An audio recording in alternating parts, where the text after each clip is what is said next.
Good morning बच्चों। तो पिछले क्लास में मैं आप लोग को डाइजेस्टिव सिस्टम क्या कर दिया था, कंप्लीट कर दिया था। ठीक है, आज मैं आप लोग को जो पढ़ाने जा रहा हूँ वो है आपका ह्यूमन का रेस्पिरेशन, मतलब मनुष्य में श्वसन की क्रिया।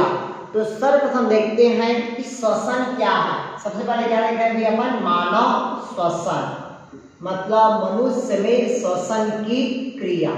तो सबसे पहले देखते हैं कि श्वसन। तो श्वसन सभी जीवों में होने वाली वह जैविक क्रिया है, ठीक है, जिसमें जटिल कार्बनिक भोज्य पदार्थ को सरल अणुओं में तोड़ने की क्रिया को क्या कहते हैं भाई, श्वसन कहते हैं। ये जो श्वसन की क्रिया होती है ये ऑक्सीजन की उपस्थिति और अनुपस्थिति दोनों क्रियाओं में क्या होती है, संपन्न होती है, जिसमें लार्ज मॉलिक्यूल स्मॉल मॉलिक्यूल में क्या होता है, टूटता है और टूटने के पश्चात एनर्जी का क्या होता है, प्राप्ति होता है। उसे ही अपन क्या कहते हैं भाई, श्वसन कहते हैं। ये जो श्वसन की क्रिया होगी ये दो प्रकार के होता है। पहला होगा आपका ऑक्सी श्वसन, पहला कौन होगा भाई आपका ऑक्सी श्वसन, और दूसरा होगा आपका अनऑक्सी श्वसन होगा। क्लियर हुआ? पहला कौन होगा ऑक्सी श्वसन, दूसरा होगा आपका अनऑक्सी श्वसन होगा। ऑक्सी श्वसन मतलब एरोबिक रेस्पिरेशन, ऑक्सी श्वसन क्या कहते हैं भाई अपन, एरोबिक रेस्पिरेशन, जबकि अनऑक्सी श्वसन को अपन क्या कहते हैं, एनारोबिक रेस्पिरेशन कहते हैं। क्लियर हुआ?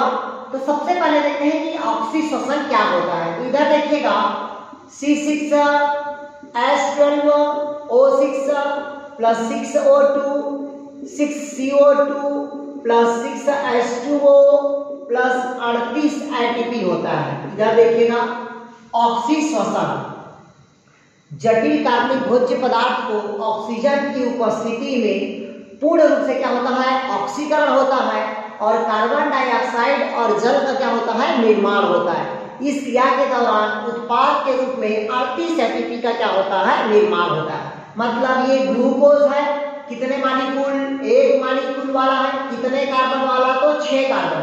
जब ऑक्सीजन की उपस्थिति में टूटता है तो कितना एटीपी का निर्माण होता है, 38 ATP का निर्माण होता है। किसकी प्रेजेंट में, तो ऑक्सीजन की प्रेजेंट में।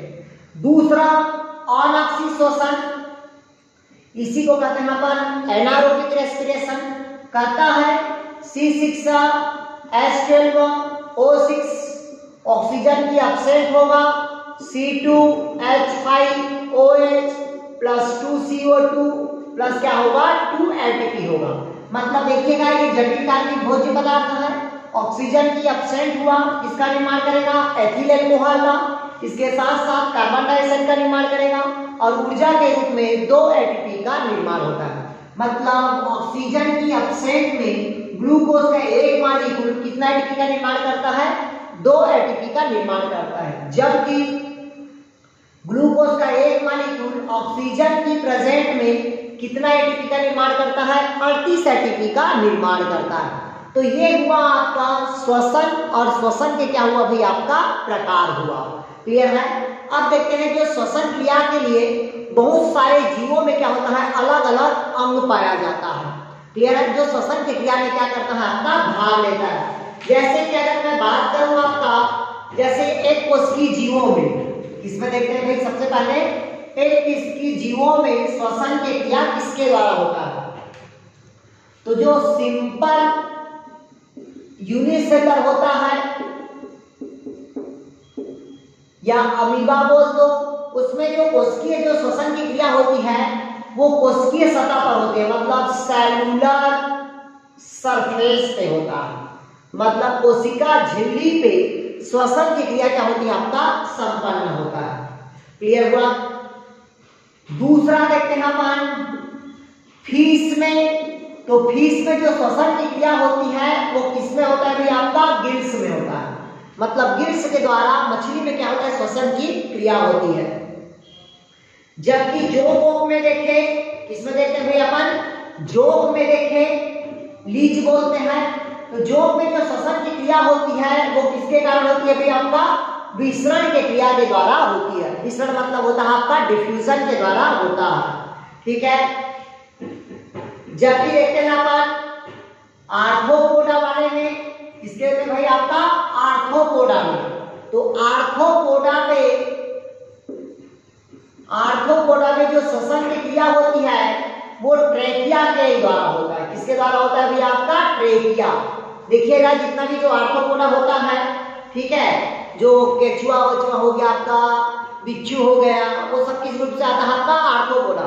उसमें जो श्वसन की क्रिया होती है वो किसके द्वारा होता है आपका ट्रेकिया के द्वारा होता है। जबकि मनुष्य में जो श्वसन की क्रिया होती है वो लंग्स के द्वारा होता है। किसके द्वारा होगा भाई आपका लंग्स के द्वारा होता है। क्लियर हुआ। तो जो श्वसन की क्रिया होती है वो श्वसन की क्रिया के चरण देखिएगा किस प्रकार से श्वसन की क्रिया संपन्न होती है। ये देखिएगा,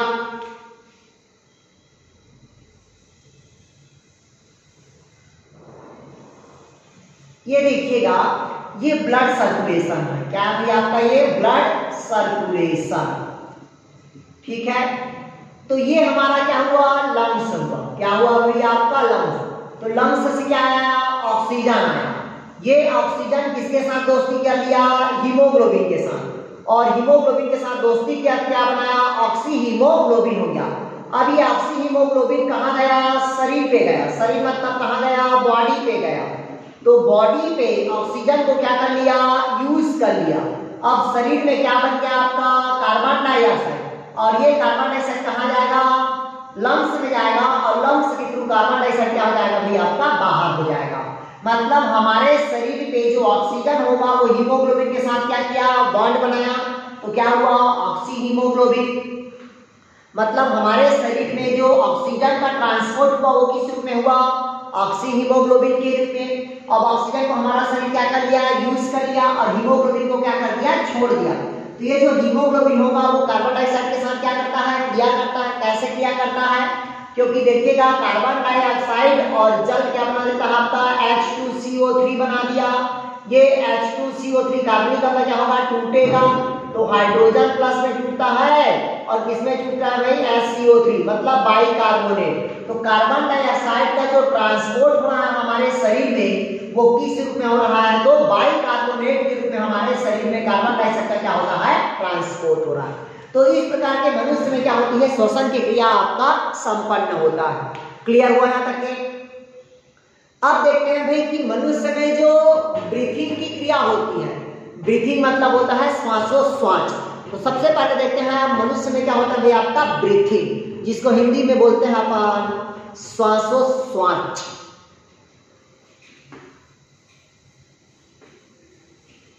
तो देखिएगा मनुष्य में कैसे ब्रीथिंग की क्रिया होती है। ब्रीथिंग मतलब होता है आपका श्वासोश्वास बोलते हैं, ब्रीथिंग्स क्या बोलते हैं भाई उसको श्वास बोलते हैं, मतलब ब्रीथिंग। तो ब्रीथिंग मतलब क्या होता है इधर देखिएगा कि ये वायुमंडल में उपस्थित ऑक्सीजन को शरीर क्या करता है आपका ग्रहण करता है, और शरीर से कार्बन डाइऑक्साइड को क्या करता है आपका बाहर निकालता है। ठीक है, मतलब वायुमंडल में उपस्थित ऑक्सीजन को शरीर के अंदर ग्रहण करना और शरीर में बनी हुई कार्बन डाइऑक्साइड को शरीर से क्या करना बाहर निकालना। यही क्रिया क्या कहलाता है आपका ब्रीथिंग कहलाता है, जिसको कहते हैं श्वासोश्वास। ये जो क्रिया होती है वो ब्रेन के मेडुला ऑब्लांगेटा में क्या होती है आपका संपन्न होती है। लेकिन ये तो मेडुला ऑब्लांगेटा उसको कंट्रोल करता है, लेकिन जो श्वसन की क्रिया होती है वो पोन्स के वेरेलाई के द्वारा संपन्न होती है। किसके द्वारा होता है भाई आपका पोन्स के वेरेलाई के द्वारा संपन्न होती है। लेकिन हम पढ़ रहे हैं क्या ब्रीथिंग मतलब वायुमंडल में उपस्थित ऑक्सीजन को अंदर लेना और शरीर में बनी हुई कार्बन डाइऑक्साइड को शरीर से क्या करना बाहर निकालना। यही क्रिया कहलाता है हमारा ब्रीथिंग कहलाता है। तो ये जो ब्रीथिंग होगा ये जनरली दो प्रकार के होगा। पहला कहता है आपका इंसिपिरेशन, पहला क्या होगा भाई आपका इंसिपिरेशन, और दूसरा होगा आपका एक्सपिरेशन होगा। पहला क्या होगा भाई आपका इंसिपिरेशन और दूसरा होगा आपका एक्सपिरेशन होता है। तो पहला देखते हैं अपन इंसिपिरेशन देखते हैं। पहला क्या देखेंगे भाई अपन इंसिपिरेशन। अब मान लीजिएगा ये हमारा क्या है भाई आपका लंग्स है, ये हमारा क्या हुआ लंग्स मतलब फेफड़ा हुआ, ठीक। और ये हमारा क्या है भाई आपका डायफ्राम है, क्या है हमारा डायफ्राम है। क्लियर। और ये हमारे शरीर में है जिसको हम क्या कहते हैं भाई, अपन स्टर्नम बोलते हैं। क्या कहते हैं भाई, इसको स्टर्नम कहेंगे। क्लियर है। अब वायुमंडल में उपस्थित क्या है, ऑक्सीजन। अब ये ऑक्सीजन कहाँ आया, लंग्स में आया, तो लंग्स का साइज क्या हो जाएगा, बड़ा हो जाएगा। लंग्स का साइज क्या हो जाएगा भाई आपका, बड़ा हो गया, क्योंकि ऑक्सीजन अंदर आ गया। जैसे ही ऑक्सीजन अंदर आएगा तो लंग्स जैसे बड़ा हुआ तो डायफ्राम को नीचे की ओर क्या करेगा, ये झुका देगा। डायफ्राम कहाँ जाएगा, नीचे की ओर होगा, और स्टर्नम ऊपर की क्या हो जाएगा, उठ जाएगा। इसी क्रिया को हम क्या कहते हैं, इंस्पिरेशन कहते हैं।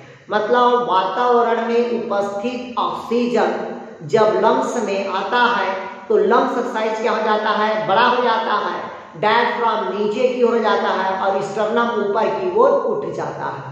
ठीक है, इसे कहते हैं अपन इंस्पिरेशन कहते हैं। क्लियर हुआ।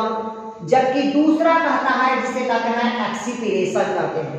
दूसरा क्या कहते हैं उसको, एक्सपीरेशन। तो देखिएगा एक्सपीरेशन क्या होता है, जैसी शरीर में उपस्थित जो कार्बन डाइऑक्साइड है वो शरीर से कहाँ जाएगा, बाहर जाएगा, तो लंग्स का साइज क्या हो जाएगा भाई आपका, छोटा हो जाएगा, स्टर्नम नीचे की ओर झुक जाएगा और डायफ्राम ऊपर की ओर क्या हो जाएगा, उठ जाएगा। इसी क्रिया को अपन क्या कहते हैं भाई, एक्सपीरेशन कहते हैं। क्लियर हुआ। और ये कौन से हुआ भाई आपका, इंस्पिरेशन हुआ। क्लियर है। देखिएगा एक्सपीरेशन, शरीर में उपस्थित कार्बन डाइऑक्साइड को हम लंग्स के द्वारा क्या करते हैं, बाहर भेज देते हैं, तो लंग्स का साइज क्या हो जाएगा, छोटा हो जाएगा, और डायफ्राम कहाँ हो जाएगा, ऊपर की ओर उठ जाएगा, और स्टर्नम नीचे की ओर क्या हो जाएगा, झुक जाएगा। इसे कहते हैं अपन क्या कहते हैं, एक्सपीरेशन बोलते हैं। ये होगा आपका इंस्पिरेशन, ये कहलाता है आपका एक्सपीरेशन होगा। क्लियर है। मतलब ये कहलाएगा आपका निश्वसन कहलाएगा। क्या कहलाएगा भी आपका, निश्वसन, निश्वसन, और ये कहलाता है आपका निश्वसन कहलाएगा। क्लियर हुआ। ये दो प्रकार की क्या होती है, आपका ब्रीथिंग होता है। क्लियर हुआ। अब इसके बाद देखते हैं भाई मनुष्य में श्वसन तंत्र को देखते हैं कि मनुष्य में श्वसन की तंत्र कैसे होता है। क्लियर है। तो सबसे पहले हम डायग्राम को देखते हैं, मनुष्य के श्वसन तंत्र को देखते हैं। तो मैं डायग्राम बना दे रहा हूं, उसको आप देखिएगा। तो इधर अपन देख रहे थे, क्या देख रहे थे भाई, मनुष्य का श्वसन तंत्र देख रहे हैं। ये जो डायग्राम बना हुआ है ये किसका भी आपका, मानव श्वसन तंत्र का डायग्राम है। तो देखिएगा मनुष्य में जो श्वसन तंत्र होता है इसको जनरली दो भागों में बांटा गया है। कितना भागों में बांटा गया है भाई, दो भागों में बांटा गया है। पहला होता है आपका श्वसन अंग होगा, क्या होगा भाई, श्वसन अंग, और दूसरा होगा आपका, मतलब पहला होता है आपका श्वसन का मार्ग होगा, क्या होगा, श्वसन का मार्ग, और दूसरा होता है आपका श्वसन अंग होता है। कौन सा होगा भाई, श्वसन अंग। तो देखिएगा इसमें दो ग्रुप में बांटा गया है। पहला होता है श्वसन के मार्ग, उसी को कहते हैं अपन सहायक अंग, और दूसरा होता है आपका श्वसन अंग, उसको बोलते हैं अपन आवश्यक अंग बोलते हैं। तो जो श्वसन अंग होता है जिसमें क्या होता है भाई आपका, जो सहायक अंग के कैटेगरी पे आएगा उसमें हमारा नाक आएगा, नॉस्ट्रिल आएगा, फेरिंग्स आएगा, लैरिंग्स आएगा, ट्रेकिया आएगा, ब्रोंकाई आएगा, ब्रोंकियोल्स आएगा, एलोवियर ट्यूब आएगा, एलोवियर सेक आएगा। ये सब कौन सा होता है भाई आपका, सहायक अंग होगा। जबकि आवश्यक अंग के रूप में मनुष्य में क्या पाया जाता है, लंग्स पाया जाता है, जिसमें श्वसन की क्रिया क्या होती है, संपन्न होती है। तो सबसे पहले देखते हैं कि मनुष्य में क्या होता है भाई आपका, सहायक अंग होगा। तो सहायक अंग में पहला क्या होगा आपका, नोज। तो मनुष्य के मुख गुहा के ऊपर एक उभारनुमा संरचना होगा जिसे क्या कहते हैं भाई, नोज कहते हैं। ठीक, नोज के अंदर पे हेयर्स होता है, ठीक है, जो धूल के पार्टिकल्स को बचाने का क्या करता है, कार्य करता है। अंदर में म्यूसिलस निकलता है जो चिपचिपा पदार्थ का क्या करता है, सिक्रेशन करता है, जो धूल के पार्टिकल्स को या एयर को जाने से क्या करता है, वो पार्टिकल्स को रोकता है। ठीक है। फिर जैसे देखते हैं अंदर में होता है आपका नॉस्ट्रिल होता है। तो नॉस्ट्रिल मतलब क्या होता है, नॉस्ट्रिल चेम्बर्स होता है जिसके बीच में क्या पाया जाता है, पट पाया जाता है जो कार्टिलेज का बना होता है। आगे चल के यही दो चेम्बर्स में रहता है, जो आगे चल के एक चेम्बर्स में क्या हो जाता है आपका, डिवाइड हो जाता है। ठीक है। और ये जो नॉस्ट्रिल होता है वो कहाँ खुलता है आपका, फेरिंक्स में खुलता है, जिसको कहते हैं अपन ग्रसनी कहते हैं। तो ये जो ग्रसनी होता है ये श्वसन की क्रिया में क्या करता है आपका, भाग लेता है। इसी कारण जो फेरिंक्स होता है उसको तीन भागों में बांटा गया है। मैं आप लोग को डाइजेस्टिव सिस्टम में पढ़ाया था। पहला होगा आपका नेसोफेरिंक्स होगा जो श्वसन की क्रिया में क्या करता है आपका भाग लेगा। दूसरा होगा आपका ओरिंगोफैरिंक्स होगा। ये जो ओरिंगोफैरिंक्स होगा ये भोज्य पदार्थ को अंदर ले जाने में क्या करता है आपका सहायक होता है। तीसरा होगा आपका लैरिंगोफैरिंक्स होगा, जो आवाज को क्या करता है भाई आपका पैदा करता है। तो फैरिंक्स का काम होता है भाई आपका 3 प्रकार का, श्वसन से संबंधित होगा, भोजन को अंदर ले जाने का, और तीसरा क्या होता है आवाज से संबंधित होगा। अगला कहता है आपका लैरिंक्स होगा। लैरिंक्स को क्या कहते हैं एडम एप्पल के नाम से जाना जाता है, क्लियर हुआ, जिसको साउंड बॉक्स के भी नाम से जाना जाता है। फिर अगला होता है ट्रेकिया। तो 12 सेंटीमीटर एक लंबी नली के समान संरचना होगा, जो बक्षी धुआं पर जाकर 2 भागों में बंट जाता है, जिसे अपन क्या कहते हैं ट्रेकिया कहते हैं, जो कार्टिलेज का बना होता है। कार्टिलेज मतलब उपास्थीमय का बना होता है। ये जो ट्रेकिया होगा आगे जाके 2 भागों में बढ़ता है, जिसे क्या कहते हैं भाई ब्रोंकाई कहते हैं, क्लियर है। ये ब्रोंकाई आगे चल के 5 से 10 शाखा में बंट जाता है, जिसे अपन क्या कहते हैं ब्रोंकियोल। तो ये दिख रहा है आप लोगों को, ये ब्रोंकाई होगा, ये जो ऐसे शाखा में बटा हुआ है ये कहलाता है आपका ब्रोंकियोल्स कहलाता है। और इसी ब्रोंकियोल्स के अंतिम भाग अंगूर मतलब गुब्बारे मतलब उंगली के समान क्या होता है प्रवर्ध निकलता है। ये जो उंगली के समान प्रवर्ध निकला है इसको कहते हैं एलोवियर ट्यूब कहते हैं। इसी एलोवियर ट्यूब के अंतिम भाग गुब्बारे के समान संरचना बनाती है, जिसे कहते हैं एलोवियर सैक कहते हैं। इसी एलोवियर सैक के अंदर धमनी, किसकी भाई आपका धमनी, सीरा और कोशिकाएं का जाल बिछा होता है, जिसमें रक्त का क्या होता है आपका मतलब परिवहन होता है। और यही गुब्बारे के समान क्या बनाता है अपना संरचना बनाता है, क्योंकि इसकी जो एलोवियर की संख्या होती है वो 300 करोड़ से भी क्या होता है ऊपर होता है। इसी कारण मनुष्य एक बार जब श्वसन की क्रिया होती है तो 3.5 लीटर ऑक्सीजन को अंदर क्या करता है वो ग्रहण कर लेता है। तो ये सभी हमारा क्या हुआ भाई आपका सहायक अंग हुआ। दूसरा होता है आपका आवश्यक अंग।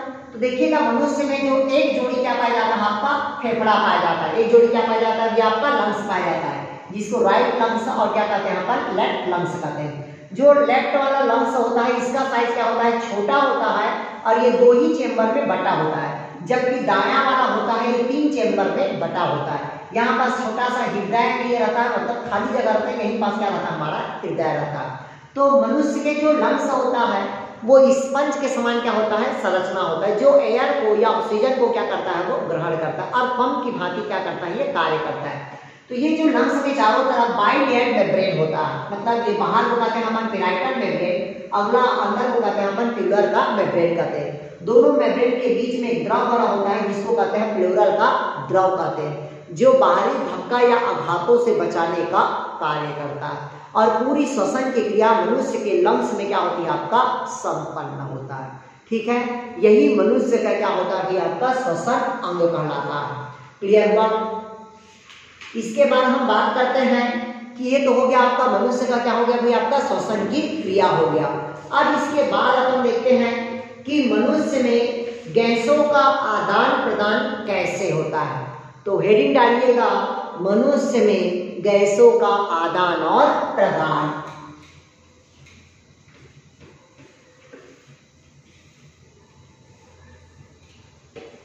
देखते हैं सबसे पहले परिवहन देखते हैं, मतलब गैसेस ट्रांसपोर्ट। तो सबसे पहले जो एक्सचेंज ऑफ गैसेस में देखते हैं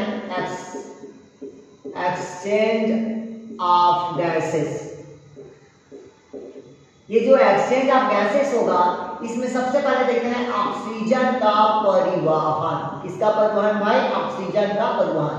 तो ये देखिएगा ये हीमो ऑक्सीजन है और ये क्या है भाई आपका हीमोग्लोबिन, ये बनाता है आपका ऑक्सी हीमोग्लोबिन बना। ये ऑक्सी हीमोग्लोबिन की क्रिया कहाँ बना है भाई आपका फेफड़ा में बना। कहाँ बना भाई आपका फेफड़ा, और फेफड़ा से जो ऑक्सी हीमोग्लोबिन कहाँ जाएगा आपका ऊतक में जाएगा। तो ऑक्सी हीमोग्लोबिन में हीमोग्लोबिन और ऑक्सीजन 2 भागों में क्या हो जाता है टूट जाता है, मतलब हमारा शरीर ऑक्सीजन को क्या कर लेगा यूज कर लेगा और हीमोग्लोबिन को क्या करेगा छोड़ देगा। तो ये हुआ ऑक्सीजन का परिवहन। हमारे शरीर में ऑक्सीजन का जो परिवहन हुआ वो किस रूप में हुआ ऑक्सी हीमोग्लोबिन के रूप में हुआ। दूसरा देखते हैं कार्बन डाइऑक्साइड का परिवहन। तो देखिएगा कार्बन डाइऑक्साइड के परिवहन कैसा होता है, शरीर में क्या बनता है आपका कार्बन डाइऑक्साइड और दूसरा क्या बनता है आपका जल बनता है। ये बनाता है आपका कार्बनिक अम्ल बनाता है H2CO3 कार्बनिक अम्ल बना। ये जो कार्बनिक अम्ल होगा ये टूटता है, तो ये हाइड्रोजन प्लस और टूट जाता है आपका बाइकार्बोनेट में टूटता है। मतलब जो कार्बन डाइऑक्साइड का ट्रांसपोर्ट हुआ वो किस रूप में हुआ भाई आपका बाइकार्बोनेट के रूप में हुआ। जबकि RBCS में हीमोग्लो मतलब हमारे रक्त में लाल रक्त कणिकाएं में ये जो कार्बन डाइऑक्साइड का ट्रांसपोर्ट हो रहा है ये करता है आपका किस रूप में हो रहा है भाई आपका सोडियम बाइकार्बोनेट के रूप में हो रहा है। मतलब हमारे शरीर में कार्बन डाइऑक्साइड का परिवहन किस रूप में हो रहा है भाई आपका सोडियम बाइकार्बोनेट के रूप में लाल रक्त कणिका पे हो रहा है। जबकि प्लाज्मा में किस रूप में हो रहा है अभी आपका पोटेशियम बाइकार्बोनेट के रूप में हो रहा है। किस रूप में हो रहा है अभी आपका पोटेशियम बाइकार्बोनेट के रूप में हमारे शरीर में क्या होता है आपका परिवहन होता है। तो इस प्रकार से हमारे शरीर में गैसों का क्या होता है अभी आपका आदान प्रदान होता है। ऑक्सीजन का परिवहन किस रूप में हो रहा है ऑक्सी हीमोग्लोबिन के लिए। कार्बन डाइऑक्साइड का परिवहन किस रूप में हो रहा है बाइकार्बोनेट में। कार्बन डाइऑक्साइड का परिवहन रक्त में किस रूप में हो रहा है आपका RBCS में सोडियम बाइकार्बोनेट के रूप में। जबकि प्लाज्मा में हमारे बॉडी में कार्बन डाइऑक्साइड का परिवहन किस रूप में हो रहा है तो पोटेशियम बाइकार्बोनेट के रूप में हो रहा है। इसी कारण हमारे शरीर में सोडियम और पोटेशियम का पंप पाया जाता है। क्लियर हुआ? ठीक है, ओके दोस्त, थैंक यू।